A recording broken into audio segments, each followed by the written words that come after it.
Dans le monde du Bitcoin, il existe 5 types de perceptions différentes que, avec les années, j'ai rencontré beaucoup de monde, des clients, j'ai voyagé dans des pays justement qui avaient le Bitcoin légal, au El Salvador. J'étais allé dans des conférences Bitcoin. Fait que j'ai vraiment vu beaucoup de perceptions différentes face au Bitcoin dans les dernières années. Puis aujourd'hui, j'ai décidé de faire le podcast là-dessus pour expliquer c'est quoi les 5 types de perception que les gens ont de cette technologie-là, puis d'expliquer un peu chacune d'entre elles, c'est quoi leur main vision. Mettons, comment que la personne voit vraiment le Bitcoin à ces niveaux-là. Fait que je vais commencer avec le plus drôle, c'est le niveau 1, le niveau superficiel, casino volatile. Ça, c'est les gens, soit qu'ils savent pas c'est quoi, vraiment, vraiment pas c'est. Ils ont entendu le mot, parce que bien sûr, ça fait 17 ans que le Bitcoin existe, tout le monde a entendu parler du Bitcoin. Puis qu'est-ce qui arrive, c'est que ces gens-là, souvent, c'est les gens qui ont peur de leurs propres finances. Fait que même en entendant parler de nouveaux actifs révolutionnaires, ça leur fait peur, c'est nouveau, le prix monte, le prix descend, il n'y a personne qui sait ça s'en va où, c'est trop risqué, c'est la peur. Fait que ça, c'est le niveau 1, puis j'en ai rencontré beaucoup depuis des années. Ces gens-là, un jugement, c'est où qu'ils sont rendus dans leur évolution face à cette technologie. Mais fallait en parler justement pour montrer c'est quoi le niveau 1. Imaginez-vous que les niveaux que je vais vous parler, c'est les niveaux de compréhension de la technologie du Bitcoin. Parce qu'en vrai, vu que c'est une technologie très, très, très large, il y a beaucoup de misconceptions. Dans le monde, ils voient ça, mais c'est pas exactement ce qu'ils voient. C'est pas la réalité. Le Bitcoin, c'est vraiment comme un iceberg. Le monde, il voit juste la surface. La surface, c'est le prix du Bitcoin. Le prix, il bouge tout le temps. Mais sous la surface du iceberg, c'est beaucoup plus gros, puis c'est beaucoup plus impressionnant que la plupart du monde ne peuvent même pas imaginer comment c'est gros, parce qu'il y a plusieurs industries dans la technologie du Bitcoin, puis c'est dans tous les pays, c'est mondial, il n'y a rien d'aussi gros que ça. Fait que c'est pour ça que les premiers niveau 1, souvent c'est ceux qu'ils veulent même pas plonger pour aller voir c'est quoi. Ils ont entendu des histoires, j'en ai entendu des centaines. Puis c'est tout le temps des amis d'amis. C'est jamais la première personne. Ah, j'ai entendu un ami, mais là, son ami, lui, il a perdu tant d'argent. Là, il était pas capable de faire ci. C'est tout le temps des histoires de débutants qui ont plongé dans le Bitcoin en sachant pas c'est quoi. Fait que le Bitcoin, là, il t'enseigne en étant très volatile, mais quand tu le comprends, tu comprends la volatilité. Fait que ça, c'est le niveau 1. Le niveau 2, les investisseurs dans les marchés financiers. Ils voient le Bitcoin d'une manière que c'est comme une compagnie, ça peut être comme un actif, ça peut être peu importe quoi, mais le prix monte, le prix descend. Fait qu'il y a de l'argent à faire avec ça. Fait qu'il y a beaucoup de monde qui investissent dans le Bitcoin, puis ils se disent ah, à la longue, je vais faire de l'argent, puis je vais être bien content. Ça, c'est, comment je pourrais dire ça? C'est pas parce que tu as du Bitcoin ou que tu connais quelqu'un qui a du Bitcoin qui sait c'est quoi. Au contraire, il y a du monde qui plonge teinte première. Il y en a qui peuvent être chanceux, il y en a qui sont malchanceux. Mais en dessous de tout ça, ils ne comprennent pas pareil c'est quoi. Fait qu'au fil du temps, le Bitcoin, il a tendance à faire peur à du monde. La volatilité fait que le monde qui ne savent pas trop qu'est-ce qu'ils ont, ben là, ils vendent leur Bitcoin soit à perte, soit en gagnant, mais ils gardent pas la longue vision puis ils comprennent pas la technologie qui s'en vient avec les années à venir. Fait que ça, c'est vraiment les niveaux investisseurs. Ils voient pas trop loin. Ils sont contents de dire qu'ils ont du Bitcoin, ils ont tradé le Bitcoin, ils ont fait de l'argent, ils n'ont pas fait d'argent, blablabla, le prix s'en va là. C'est juste des traders qui veulent du rendement avec le Bitcoin. Ça, c'est le niveau 2. Encore là, compréhension du Bitcoin est vraiment pas élevée à ce niveau-là parce que ils ne voient pas le Bitcoin de la vraie manière que le Bitcoin est. Le niveau 3 commence à comprendre pas mal. En vrai, le Bitcoin, c'est un système monétaire qu'il n'y a pas d'inflation. Fait que quelqu'un qui étudie le Bitcoin le moindrement, il se rend compte que le Bitcoin, c'est comme un argent parfait inventé grâce aux ordinateurs, à l'Internet et plusieurs autres technologies inclus dans le Bitcoin. Puis ils se disent que, ah, ok, il y en a juste 21 millions, le système, il est décentralisé, ok, on peut transiger n'importe quand, n'importe où, avec n'importe qui. Ok. La compréhension elle commence à être plus élevée, puis ces gens-là, ils comprennent qu'ils peuvent mettre une petite partie de leur énergie financière dans le Bitcoin parce qu'ils voient le futur de Bitcoin. euh, Car les fondamentaux de Bitcoin, quand tu l'étudies, tu te rends compte que les fondamentaux sont très solides. En vrai, sont plus solides que tout ce qui existe. Parce qu'en vrai, il y a quelqu'un qui était capable de coder sur les ordinateurs quelque chose de quasiment parfait. Dans un sens, il n'y a rien de parfait dans le monde, mais le Bitcoin, il est pas mal proche de là, dans le sens que pour un système monétaire, rien de toute l'histoire de l'humanité qui existe, qui a existé, qui est même proche de Bitcoin. Juste pour vous donner une idée, le Bitcoin, c'est comme de l'or digital, mais c'est encore mieux que l'or. Puis l'or, ça fait 5000 ans que c'est encore à jour, mais plus à jour comparativement au Bitcoin parce que l'or, tu ne peux pas l'envoyer avec un téléphone cellulaire. C'est dur à transporter, c'est dur à couper, c'est très dur. Il y a tout le temps de la résistance dans tous les aspects de l'or, mais l'or en tant que tel, le concept est très bon parce que c'est rare. Mais sachez que le Bitcoin, il y en a juste 21 millions. Fait que c'est comme l'or, mais encore plus rare que l'or. Pas d'inflation, tout le monde peut l'avoir sur son téléphone, tout le monde peut avoir des bitcoins chez eux, faire ce qu'ils veulent avec, puis il n'y a personne qui peut les enlever. Vraiment, le niveau 3, c'est un bouclier anti-inflation, on va dire. Les gens qui sont rendus là, ils comprennent l'aspect de OK, ça me protège de mon pouvoir d'achat qui diminue à chaque année avec les monnaies papier qu'on a, comme aujourd'hui, le dollar canadien, le dollar US, l'euro. Tous ces dollars-là, ils déprécient avec les années sans arrêt. Le dollar canadien il a perdu au 99% de sa valeur en 10 ans face au Bitcoin. Le monde, il se demande comment ça que ça coûte plus cher l'épicerie, comment ça coûte plus cher là, pourquoi tout devient plus cher? Ils font juste pas comprendre c'est quoi l'argent. Ils comprennent pas l'argent. Mais toute leur vie, ils vont travailler pour l'argent. Mais sans comprendre c'est quoi. Tu mets ton énergie, tu veux ramasser ton énergie, mais tu veux que ton énergie elle dure longtemps dans. Qu'est-ce qui arrive dans ce temps-là? C'est que les niveaux 3 de la perception Bitcoin, ils comprennent que le Bitcoin les protège contre ça. Fait que la journée que la personne décide de mettre son énergie dans OK, j'étudie Bitcoin, je vais comprendre c'est quoi, t'es pas obligé de mettre ton argent, t'es pas obligé de rien faire, mais de savoir que cette technologie-là existe, puis c'est la solution pour 8 milliards de personnes sur Terre, incluant les gouvernements, les compagnies, les banques, etc. Vraiment, ça te porte à réfléchir plus loin puis de dire, ça fait 17 ans que je t'entends parler, j'ai jamais rien fait avec ça, mais là, je vais prendre le temps d'étudier. Puis quand tu prends le temps d'étudier, ça peut prendre 5 à 10 heures, puis tu peux être au niveau 3 puis dire, crime, ok, c'est vraiment une technologie révolutionnaire pour tout le monde. C'est du jamais vu, là.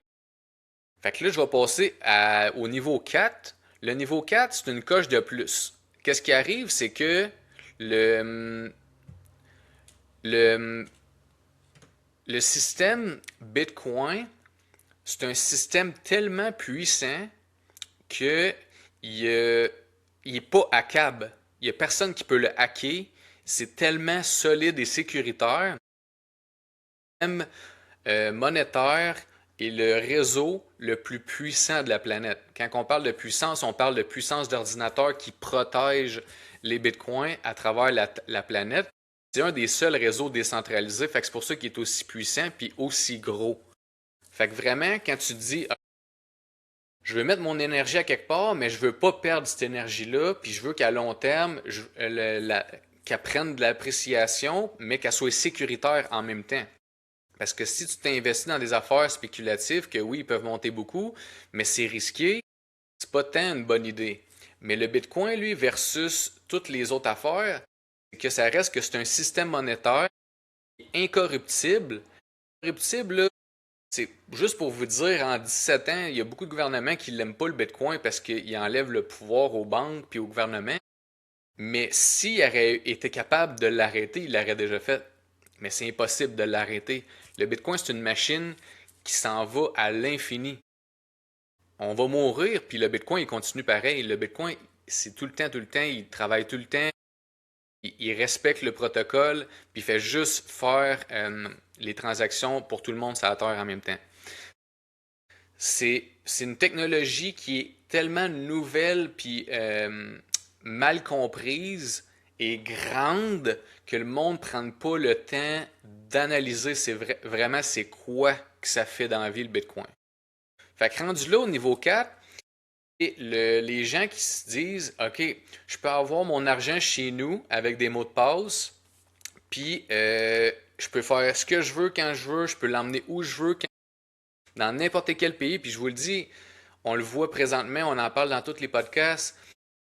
Chaque pays présentement, il y a beaucoup de monde dans chaque pays qui ont du Bitcoin, puis éventuellement, tous les business ou presque vont accepter le Bitcoin. Puis là, on en voit déjà dans beaucoup, beaucoup, beaucoup de pays. C'est juste une vague qui s'en vient. Puis ça va être comme une vague, comme les iPhones. Le iPhone, ça a peut-être pris 10 ans avant que vraiment pas mal de monde ait d'iPhone. Je pense qu'il y a comme 1 milliard de personnes qui ont des iPhones. Puis aujourd'hui, tout le monde a des iPhones. Les grands-parents ils ont des iPhones, puis tout. Puis ça est arrivé comme une vague. Mais c'est une technologie tellement révolutionnaire, l'iPhone, que c'est irréversible parce que ça facilite beaucoup de choses qu'on fait régulièrement dans une petite device qui fait plein de choses. L'argent sur Internet n'existait pas avant. C'était tout le temps les argents de chaque pays. Tu voyages, tu as un autre argent, tu perds de l'argent, l'exchange, il te fourre. C'est vraiment un système qui n'est pas vraiment bon pour tout le monde. Il y a des pays qui n'ont pas de banque, il y a du monde qui ne sont pas capables d'avoir des comptes de banque, pas capables d'avoir de comptes de banque dans d'autres pays. Tu sais, nous autres, on a un pays moderne, on n'a pas besoin de se soucier de ça, mais il y a beaucoup de pays que oui. Fait que le Bitcoin, il règle la solution. C'est une solution pour 8 milliards de personnes en même temps. Mais ça prend du monde qui enseigne le Bitcoin, ça prend du monde qui se renseigne sur le Bitcoin, ça prend du monde qui essaye le Bitcoin. Puis présentement, on le voit beaucoup aux États-Unis. Ils sont capables d'accepter le Bitcoin dans n'importe quel magasin qui ont le système Square. Mais c'est incroyable. Le monde, on le voit pas parce qu'en vrai, c'est pas tout le monde qui le fait. Mais quand tu vois l'évolution du Bitcoin, tu te dis, ah, inévitable, ça s'en vient. Oui, le Bitcoin, il monte puis il descend. Mais quand tu comprends, rendu au niveau 4, que c'est un système incorruptible qui est inarrêtable, il n'y a personne qui va l'arrêter, le Bitcoin. La seule personne qui s'empêche d'utiliser Bitcoin, c'est vous-même. Le monde qui critique le Bitcoin, le monde qui dit que « Oh non, c'est trop volatile, oh non, c'est trop ci, ah, ça fait peur ». Fine, restez dans vos finances, que vous êtes à l'aise, confortable, mais ceux qui sont capables d'évoluer, puis de dire moi, j'ai le goût de prendre le contrôle de mes finances, prendre mon énergie, de la garder dans un système le plus sécuritaire, le plus rapide. C'est vraiment malade le Bitcoin, là, quand tu le comprends. Puis, ces gens-là, ils comprennent que la liberté, puis aussi d'enlever l'énergie aux banques. Qu'est-ce qui arrive? Les banques, ils font des reserve banking. Qu'est-ce que ça fait? Tu mets 100 000, eux autres, ils peuvent prendre 90 000 puis jouer avec en background, puis il y a juste 10 000 dans ton compte. Mais toi, dans ton application, tu vois 100 000. Les banques, ils ont vraiment pas beaucoup de règlements, genre pour garder l'argent. Ils ont le droit de jouer avec en arrière-plan, mais il n'y a pas beaucoup de monde qui savent ça. Fait que quand que tu prends ton argent puis tu commences à l'enlever des banques, puis la mettre dans un nouveau système qui est le Bitcoin, c'est que tu enlèves complètement l'énergie que les autres pouvaient prendre avant pour faire de l'argent sur ton dos.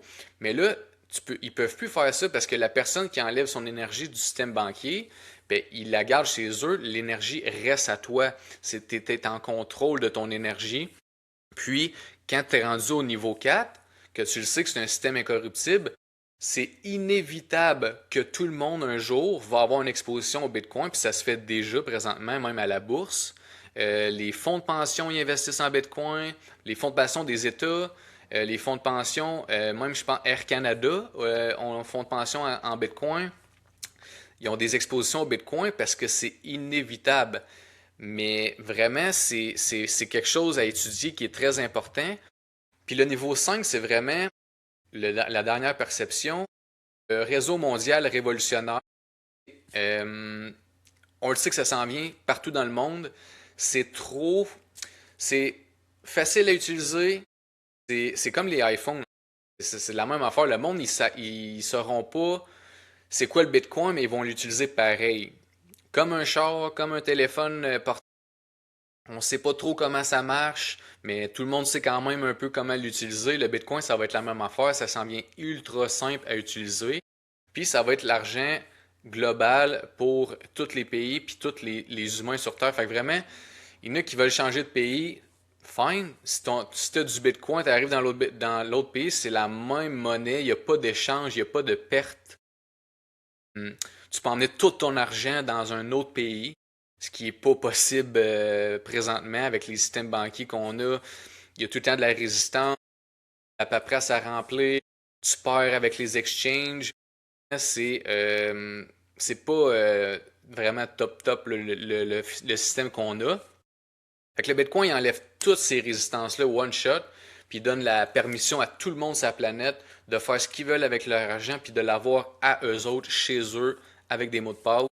Puis vraiment, tu peux le transporter sur ton téléphone toute ta vie. Il y a plein de façons de garder des bitcoins. Même, je vais en parler, c'est quand même impressionnant. Comme j'ai dit au début, j'ai voyagé gros, j'ai vu beaucoup de monde. C'est pas parce que tu as du bitcoin ou que j'ai vu du monde qui travaillait pour des échanges bitcoin. Ils travaillaient littéralement pour des échanges de crypto-monnaies, puis ils comprenaient pas c'était quoi le bitcoin. Ça m'a fasciné. Ça me dit, OK, même les gens qui baignent un peu dans ce sujet-là, ils comprennent pas vraiment c'est quoi le Bitcoin. Euh, ça fait juste nous montrer, puis j'en parle souvent à Mike puis GF, de comment qu'on est de bonheur. On est vraiment tôt dans l'adoption du Bitcoin, même si ça fait 17 ans que le Bitcoin existe. C'est vraiment intéressant de voir comment c'est une grosse vague qui s'en vient, mais pas grand monde la voit. Il y a du monde, je commence à en voir plus du monde qui m'en parle vraiment dans mes cours, puis le monde qui me rejoint pour justement s'informer là-dessus. C'est vraiment apprécié, je vous remercie beaucoup. Puis je voulais finir avec ça. Pour finir le tout, le réseau Bitcoin, c'est inévitable et inarrêtable. C'est le réseau le plus sécuritaire de la planète. Puis tout le monde peut gérer ses finances, puis transiger entre eux autres sans qu'il y ait des intermédiaires avec la résistance, des comptes gelés, des transactions dans le nuage qui passent pas, blablabla. Ça n'existe pas dans le Bitcoin. Le Bitcoin, c'est le réseau qui fonctionne depuis 17 ans sans interruption. Tout le monde peut faire ce qu'ils veulent. C'est vraiment une liberté. Puis une fois que tu vis dans ce monde-là, tu le sens en toi, il n'y a plus de stress de OK, il faut que j'économise pour ma retraite, il faut que j'investisse dans des compagnies, mais là, les compagnies, je ne sais pas trop où ils s'en vont. Dans 10 ans, va-tu exister encore? Elle, là, va-tu descendre demain? Je ne sais pas trop. Mais plus que tu cherches dans Bitcoin, puis tu te rends compte que c'est un système réseau mondial qui est incorruptible, là, ça t'allume d'autres ampoules dans ta tête, d'autres portes s'ouvrent. Tu te dis, finalement, la solution était d'en face de tout le monde parce que tout le monde comprend Bitcoin, mais a entendu parler de Bitcoin, mais il n'y a personne qui prend le temps de mettre l'énergie d'étudier c'est quoi le Bitcoin. Fait que vraiment, la journée que tu dive in, que tu plonges dans le Bitcoin, une couple d'heures, des dizaines d'heures, il y a des ampoules, puis il y a des portes qui se trouvent ici. Puis là, tu te rends compte que vraiment, vraiment, c'était la solution devant les yeux de tout le monde. Et souvent, les personnes, ils ont des lunettes qui ne leur appartiennent pas. Ils ont entendu des histoires, ils se fient aux médias, qui bâchent le Bitcoin, tel journaliste il a dit ça, mais bien souvent, le monde qui parle de Bitcoin en mal ne comprennent pas Bitcoin, ils sont dans les niveaux 1 et 2. Mais c'est à partir du niveau 3 à 5 que là, vraiment, la vision change, ta perception, elle change. Puis le Bitcoin était là depuis le début. Fait que je vais vous laisser avec ça. Pensez à ça. Puis vraiment, je suis content, le monde qui se rend à la fin du vidéo, ça démontre comment ils sont intéressés à comprendre le réseau Bitcoin, qu'est-ce qui s'en vient dans le futur, puis de voir que c'est tellement hot à voir, là. Il n'y a aucun humain derrière le Bitcoin, puis tu te dis, il n'y a personne qui peut l'arrêter, mais qui est égal pour tout le monde. Vraiment incroyable. Puis la décentralisation, c'est ça qui fait qu'il est encore plus cool. Tous les pays, ils minent du Bitcoin. Il y a beaucoup de gouvernements qui minent du Bitcoin. Il y a beaucoup de monde dans plein de pays qui minent du Bitcoin. Fait que tous ces ordinateurs-là font tout le réseau Bitcoin, puis c'est ça qui fait qu'il est puissant parce qu'il est partout en même temps. Aucun autre actif qui est comme ça. Fait qu'oubliez pas, le Bitcoin, c'est un système monétaire, ce n'est pas une compagnie. Il n'y a pas personne en arrière, il n'y a pas de PDG qui vous fait des promesses. Le réseau Bitcoin, il suit le protocole, that's it, that's out, puis ça finit là. Fait que c'est une beauté, puis on va le voir de plus en plus avec les années, je vous le dis. C'est vraiment de mettre la bonne paire de lunettes, puis d'enlever les croyances que vous avez.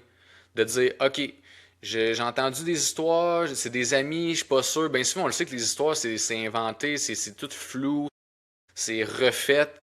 Prenez le temps vous-même d'aller voir c'est quoi le Bitcoin, puis on s'en reparle. Je vous remercie beaucoup. À la prochaine.